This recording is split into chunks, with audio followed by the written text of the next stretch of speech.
तो मुजफ्फरपुर के पारू में जेपी नड्डा ने जनसभा को संबोधित किया। इस दौरान वो बिहार सरकार और सीएम नीतीश पर जमकर बरसे। नड्डा ने कहा कि नीतीश ने बिहार की जनता को धोखा दिया है। नड्डा ने एक बार फिर दोहराया कि बिहार में जंगल राज आ गया है। उन्होंने तंज कसते हुए कहा कि हमें पता नहीं कि बिहार में सरकार कौन चला रहा है। केंद्र सरकार की मदद के बावजूद बिहार पिछड़ रहा है, इसलिए अब बिहार में बीजेपी सरकार की जरूरत है।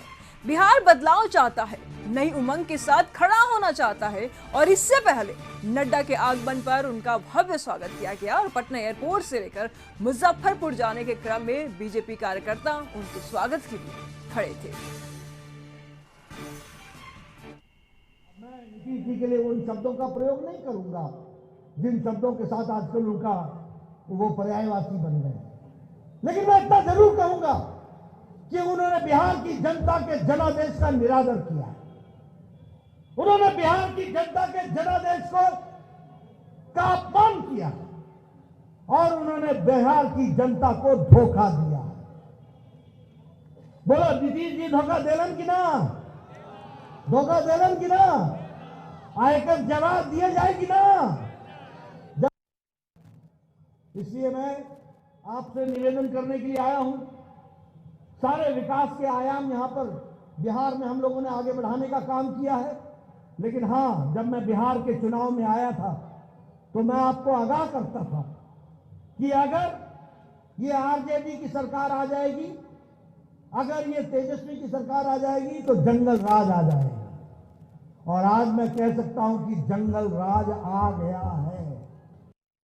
2024 के तहत बिहार पहुंचे बीजेपी के राष्ट्रीय अध्यक्ष जेपी नड्डा ने पारू में आयोजित पार्टी की जनसभा में जमकर बरसे ही नहीं, नीतीश सरकार के खिलाफ गरजे भी। एक तरफ नड्डा ने दावा किया कि केंद्र की मोदी सरकार ही गरीबों का हित करती है, उन्होंने मोदी सरकार की उपलब्धियों को गिनाया, तो दूसरी तरफ नीतीश सरकार को जंगल राज करार दिया।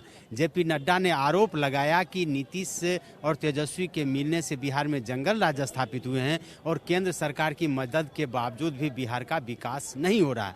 जेपी नड्डा ने दावा किया कि आने वाले समय में बिहार में बीजेपी की अकेली सरकार बनेगी और वही सरकार बिहार का सही में विकास करेगी। अब जेपी के नड्डा के इस दावे का क्या असर होता है यह तो आने वाला वक्त बताएगा, लेकिन 2023 शुरू होते ही बीजेपी ने 2024 की तैयारी शुरू कर दी है और इस तैयारी का ही नतीजा है कि कड़ाके की ठंड के बावजूद भी वैशाली लोकसभा क्षेत्र में बीजेपी के कार्यकर्ता भारी संख्या में जुटे थे अपने नेता को सुनने के लिए, और यही वजह रही कि जेपी नड्डा ने यहां आकर के अपने कार्यकर्ताओं में जोश भरने में कोई कसर नहीं छोड़ी। कैमरामैन सुनील के साथ अशोक मिश्र, कशिश न्यूज, वैशाली।